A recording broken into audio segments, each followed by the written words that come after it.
I am back. Hot flashes, and what are we going to do about them? So, we've already talked about what they are and essential oils that might be a solution for you if you struggle with hot flashes. And now we're going to talk about CBD and cannabis and how this can possibly help with hot flashes associated with menopause. So, as of 2020, the latest numbers of women who use cannabis for menopausal symptoms was about a little more than 1 in 4 women.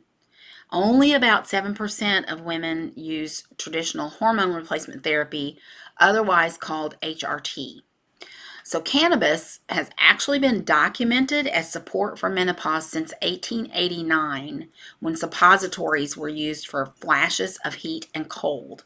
That's the way it's described in the Pharmacopoeia in 1889. And of course, because the plant is still federally illegal, then clinical studies of large groups of women over an extended period of time are very limited. And the FDA is not going to approve natural cannabinoids due to there being over 100 cannabinoids in the plant that have different physical and psychological effects. So, though there are lots of variables to consider, I personally believe that the landscape tells the tale. Women are using cannabis to cope with the symptoms of menopause. They just are. And I'm one of them. I'm using cannabis. I use edibles at night to go to sleep. And then the suppository thing was a big draw for me because you can use a higher dose of THC via suppository and you don't feel it. You never feel it because it's not able to get into the liver going in through the vaginal canal, and so it doesn't get into the bloodstream, so it doesn't get to the brain, so you don't get the psychoactive effects of the cannabis. And I personally don't care for the psychoactive effects of cannabis, so I'm literally using it as medicine to support sleep and the hot flash thing. So, why does it work though? That's the big question, and I've answered this actually. I love to talk about this part because our body is designed for us to make our own endocannabinoids, and those are a very complex system of neurotransmitters that bind to cannabinoid receptors. This system, this endocannabinoid system, is responsible for so many of our body functions, including our appetites, metabolism, pain, mood, memory, learning, sleep, stress, cardiovascular, and bone health. And it's there to help us maintain a state of balance, otherwise called homeostasis. So there are many parts to the endocannabinoid system, which to shorten that term, endocannabinoid system, you say ECS. So there are many parts to the ECS, but the main one to focus on regarding menopause is the endocannabinoid that we make called anandamide. Anandamide is also referred to as the bliss molecule, and this molecule helps regulate body temperature. So one of the theories of why cannabis works is that estrogen plays a key role in regulating one of the enzymes in our body called FAAH. It's shortened for a longer term that I don't even want to have to try to pronounce, but it's FAAH, FAAH, and that breaks down anandamide. So if estrogen is low, there is less present. There's less estrogen that's present to regulate FAAH, so anandamide is not broken down as easily. Well, THC mimics anandamide, so using THC increases our own endocannabinoid anandamide, and that results in regulation of our internal thermometer. That's a lot. A little confusing, I know, but the point is that we start losing estrogen. We know that's the cause of the menopause symptoms that we experience, and because we have this endocannabinoid system, estrogen regulates FAAH. FAAH breaks down anandamide. THC mimics anandamide. So if we use THC, we increase anandamide, which is the bliss hormone, bliss molecule. So I personally have been using CBD and small amounts of THC for the hot flashes. I still have them.